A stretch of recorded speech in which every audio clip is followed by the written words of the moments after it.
All right, we're live there, and let's get this going.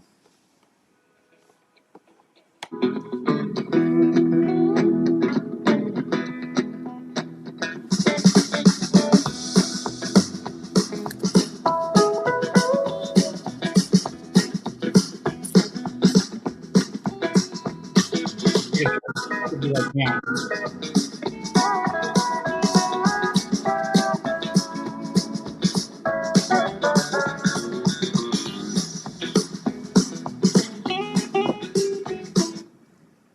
All right, everybody, welcome to this week's edition of Buk Talk Radio on the Outdoor Call Radio app. Hope everyone's having a great Wednesday all across the good old US of A. Wednesday before Christmas.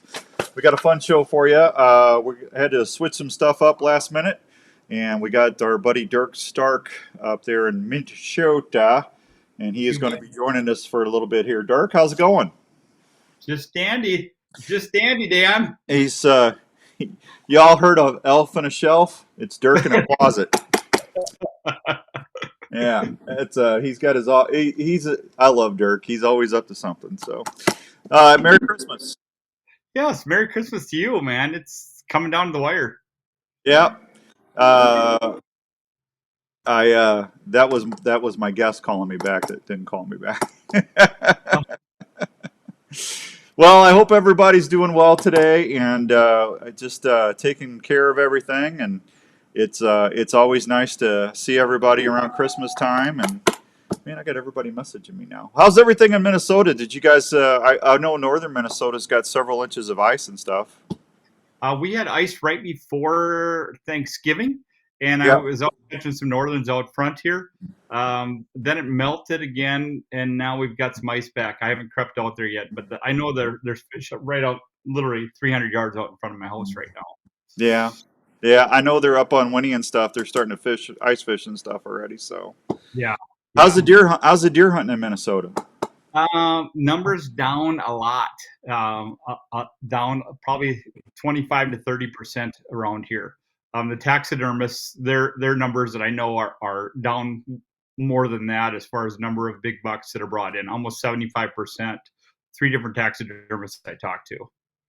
Now, do you think is that from what does that cost from? Or did you guys have any EHD up there at all this year? Do you know of? No, not really. They talk about CWD, but really in this area, the last couple of years, you've been able to shoot anywhere from 3 to 5 deer a piece. Yeah. And they just shot the does up, so there's no deer around. I mean, it is what it is. Wow. And what part of Minnesota are you in? We're in dead central Minnesota in Alexandria, but it's fine because I just head out west. Yeah. Well, I was going to say, I know the guys that I know up in northern Minnesota, they've been seeing quite a few deer, but their deer population, and especially like on the reservations and stuff, they said that the wolves have really taken its toll up there. Yeah, the wolves have moved down here. Bear have moved in quite a bit. Even mountain lion, cougars, people have them on cameras quite a bit around here frequently. Yeah, and I don't think a lot of people know that, Durk, that a bear will eat a deer fawn. Oh, big time in the spring. I mean, They smell that, and they're harder on them than coyotes. Yeah, isn't that crazy? Yeah. You don't think about it, but even down south, I just saw the study. Mossy Oak was doing a study on them, and they were talking about it was it Mississippi or Alabama, some way south, about this bear population and the amount of watching them and how they affect with does and fawns. Yeah. Well, I know it's unfortunate because I got a lot of friends up in Deer River and in that area, and they tell me all the time they're just not seeing the deer that they used to. So that's a shame. Because I used to go bear hunting up there quite a bit up in there and up by Two Harbors. And I always saw quite a bit of deer. But then, I don't know, 15, 17 years ago, the wolves started showing up pretty. You could go up there and pretty much see a wolf every time you went up there. And that's when everything got bad. Right. Yeah, now I just saw today on Facebook, Colorado is releasing wolves. That's not good. No. Yeah, we'll get into that on another time. So I got to tell you, we're getting ready for a late season here in Iowa. I just went out and moved some Tacticam cameras around, and I got my freshened up a couple scrapes that I have bucks already hitting, and with some pure whitetail white lightning, and I actually had a couple of nice bucks come in last night, start hitting that scrape again, and I'm hoping the thing is we're going to need some colder weather. It's in the high 50 or middle 50s here in Iowa right now, and Oh, we really need to have 25, 30 degrees and under to really get them up off their feet early at like a 3:30 and get them on the food sources. yeah, we had like 8 and 10 degrees before Thanksgiving here, Yeah. and it was pretty chilly. Do you have food plots out still or crops? There are around here. There's some crops still out, not much, but it's pretty slim pickings. It's a real agricultural area, so people wipe it out. I don't have food plots anymore here in Minnesota because we've got all our. I put all my eggs in my basket out at the ranch out west in South Dakota. Did you? Yeah, we've got 400 acres we put in a rye for the fall and the winter out there. I got you. Well, Yeah, I know you're excited about that. I hopefully we can get out there and do some hunting this year, right, right. next year. So let's talk a little bit about late season. Again, you get if you can get any type of crops. If you got your food plots out, sweet greens. If you got turnip, radishes, anything like that out there, when it starts getting colder, them deer are going to be digging those up big time. And if you got standing beans, they'll tend to gravitate towards soybeans more than corn. I guess there's a higher fat or protein content in soybeans. So if you got, I've always told corn is king, but I've had several people over the last year tell me that soybeans actually they prefer them when it's really really cold. Yeah, I had luck with. It sounds crazy, but chicory. Um, Chicory's good, yeah. yeah, they hammered my chicory over and over. We just moved to a new place on the lake instead of. I got rid of our other place, and man, I miss it. But the deer would just hang out right on that bed within 50 yards of that all the time. Yeah. Of course, we had acorns everywhere too, so that helped. Yeah, well, if you got acorns, you know what, my the acorn crop up in northern Minnesota was very, very good. The bear hunting suffered because of it because the bears didn't have to come in. So, Right, yeah, and that's weird too. We had such a dry summer, and isn't it weird how some places had just a really, really big mass crop? right, yeah, and then Chicory's it's chicory's yeah, good if it's drought. That's a great drought resistant food source to put out. It tolerates droughts pretty well. right, right. Chicory. And they'll come and dig it up, and it comes back. I usually would mix it in with a little clover, and then hit it with fertilizer. And that one plot was 5 years old. Yeah, that works good. So what's going on at Flex Fletch? I got my Flex Fletch colors on. I love my Silent Nights, man. I am so happy that Darren and Nathan and Philip and Larry told me about those, and I fletched over this spring. And Durk, I've told Pam there at the office that I couldn't be any happier with those veins. They fly great. The Slictra quality to those veins. If it goes through the target, they come back and reshape right away. Right, You work so hard for that opportunity for that shot. Whether you're using a vertical bow. There's crossbows out there that you actually use longer arrows, like Gearhead. It's got arrow. You right, could use almost a full length arrow, not a bolt, but right, an arrow. right. And Skip uses Flex Fletch veins, and he says he wouldn't do anything without them. Yeah, no, it's great. They're so durable, and we've had like Hosey and Birdsong from Headhunters and Waddell. They like them because when they travel, they can stuff everything in their bow case, Yeah, and when they get out, it like takes a few minutes and they're back to shape. Where other veins, they're like, oh no, I got to look for a hair dryer or something. go look for a hair dryer. I do. Yeah, I do that. I'm starting to lose hair though, so yeah. I'm getting a little older in life, so that's all right. You're in bad shape when you got a hair dryer and it's a dish towel, right? Yeah, absolutely. Hey, B man, how's it going? Good to see you. All right, let me get rid of that. Scotty Mueller in Oklahoma, how you doing? You know Scott Mueller, Oh Dirk. yeah, gotcha. Yeah, and Hank down at Revelton and Osceola. Hi, Hank. Merry Christmas, everybody. Good to see you. Yeah, I got to tell you, I love them. I can't wait to. I got my blue ones on now, and then I kind of slipped up the other night when I was on the air, and I can't remember if I was on with you or Pam but I kind of let the air out of the bag on the new the stuff going to Oh, be introduced at ATA. Well, let me. I can Oh, pull them. you got him there. You're gonna get me out of trouble. Yeah, of course I Yeah. am.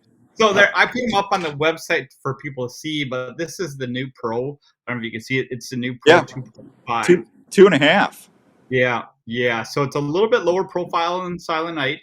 Obviously lighter for better for FOC. So I've got a 3 fletch, but we've got some guys been testing it with 4 fletch as well, for bow hunting as well as obviously 3D. So Christian Berry, I know, is very excited about it. Chris Perkins is, Brandon Rays, Joel Maxfield, lots of folks like that are pretty pumped about the new vein. Yeah, I can't wait to get some in and shoot them. It'll be turkey season. I got enough ammo right now to get after the. I'm hoping I get one more shot. So Yeah. I'm hoping I get one more opportunity because we only have a few weeks left. But turkey season will be here before you know it. Yeah, some of you get to hunt, man. Right now, it's grind time for me getting ready for trade shows. Yeah, you got ATA coming up, and ATA ATA in St. shot. Louis. Yeah, shot. You going to Yeah, shot? yeah, of course. Oh, Yeah, because you got the ballista thing. I've got that. I've got all sorts of things. So yeah. Yeah. Right. B Man wants to know what grain are those veins? How much does it weigh? Gosh, lighter than the Silent Night. Yeah, it's lighter than the Silent Nights. There's a technical for you. Yeah. Let me see if I can pull it up here. I have my computer here. I Do, think. do, do, do. Yeah. Well, that's all right. We're visiting with Durk Stark. Durk Yeah. Durk handles a lot of different brands, and Here, you get it? You got it? Huh? 5.6 grains. Per vein. Yep. 5.6. Yeah. Yeah. Yeah. I was looking at the glow vein. Yeah. Tell them about that. It glows in the dark.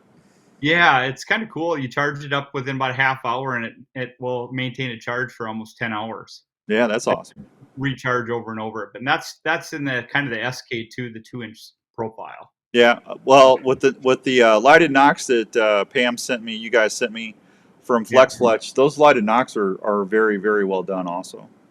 Well, I got to get you a sweatshirt that says "Want to get lit." Want to get lit? Yeah, there you go. I remember those days. Right. No, the blue ones and the green ones they rock. They're nice. Yeah. We'll have blue, green, and red. Yeah, that's good. All right. In all different sizes of arrows, the 166, the 204, and the 246. Yeah, absolutely. Well, I'm going to let you go. I wanted to get you on here and talk a little bit before Christmas and ATA. You guys got a lot of things going on at Flex Fletch. If you have not used their adhesives, the Zing adhesive is some of the best arrow fletching glue or adhesive I've ever used. I love that Zing. Go check that out if you like fletching your own arrows, because it's that time, people, when hunting season's over, people are, if they're not ice fishing, they're looking for something to do. It's a great time to arrow build and zing it up, man. Perfect. You know what I'm saying? Definitely. Yeah. Is there anything else? We need to get you on sometime this spring and talk a little bit about some of the lubricant stuff that you guys got out there, because that's some good stuff too. Yeah, you bet. Modern Spartan stuff for sure. Yeah, and when we get back in the summer, folks, Durk also handles Velvet Technologies. Albert Antler Technologies. Yeah. And if you're going out west and you got a chance of getting something in velvet, you're going to want to carry a bottle of that with you. My taxidermist, that's all he used. When I got my mule deer out in Montana 2 years ago, that's what Dave used on it, and that velvet lock was amazing. No, fantastic. We got to get you some trophy clean for those mounts in your studio there too. What are you saying? I cuddle with them, and I dust them, and they're.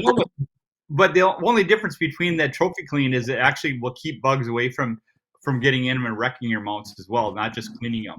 So I definitely don't want no bugs down here in my mounts. Yeah. Well, sounds good. Well, thanks for having me on. And no, you're good. Wait a minute. That ain't that. I like the low profile. They have less memory and stay straight. Skippy Peterson's hi, Durk. Hey, there he is. Hey, show everybody what you showed me a second ago. Watch this, Skippy. Yeah, there you go. Show the limb. You got to show the limb there. There you go. Yeah. Oh, yeah. See, he doesn't really have a good logo on it. Well, supposed to say. If he had someone in marketing, he would have that gearhead logo everywhere.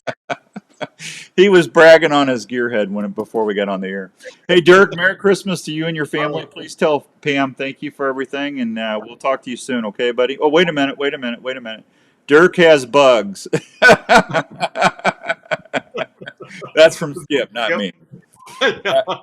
Yeah. All right, buddy. I'll yell at you later. Thank you.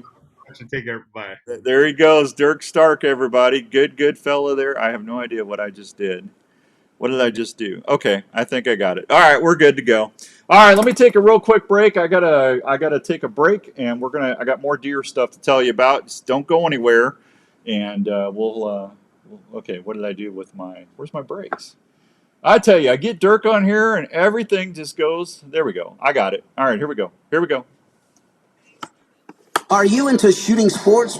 Well, if you are, have you ever thought about using your passion to help you through college? Grandview University is a small private college that is looking for students that have a passion for the shooting sports and learning.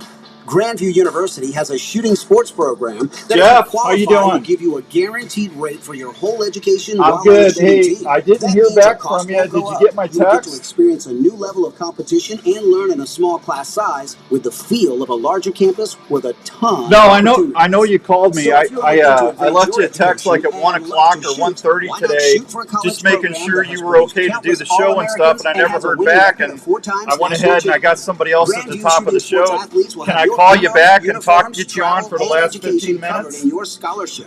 If you like to shoot for the stars and push yourself, Grandview University wants to talk with you. For more information, check them No, out you're at okay.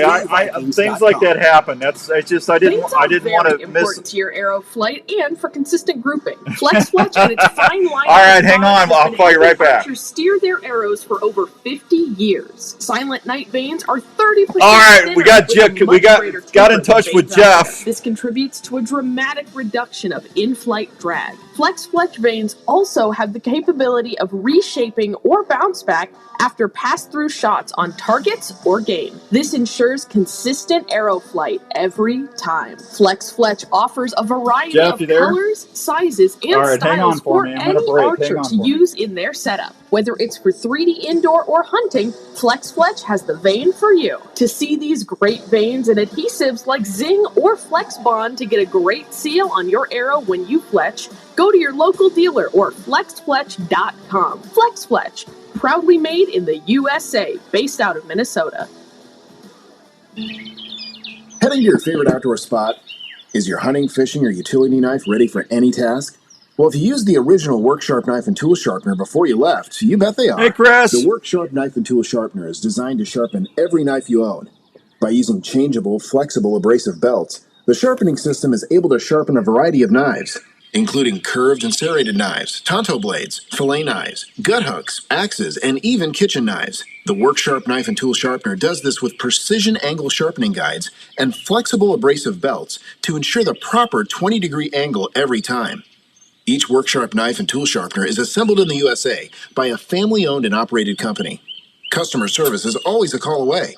So if you love the outdoors and depend on a sharp knife, consider checking out one of the Work Sharp knife and tool sharpeners or the Work Sharp guided field sharpener at a store near you, or anytime at worksharptools.com.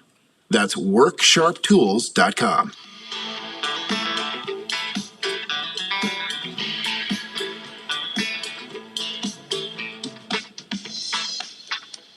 All right, welcome back to Buk Talk Radio with Outdoors Dan on the Outdoor Call Radio Network, brought to you in part by our good friends out at Woodhaven Custom Calls. They make one of the best grunt calls out there. I've got the Midwest Grunter right here in front of me. Listen to this.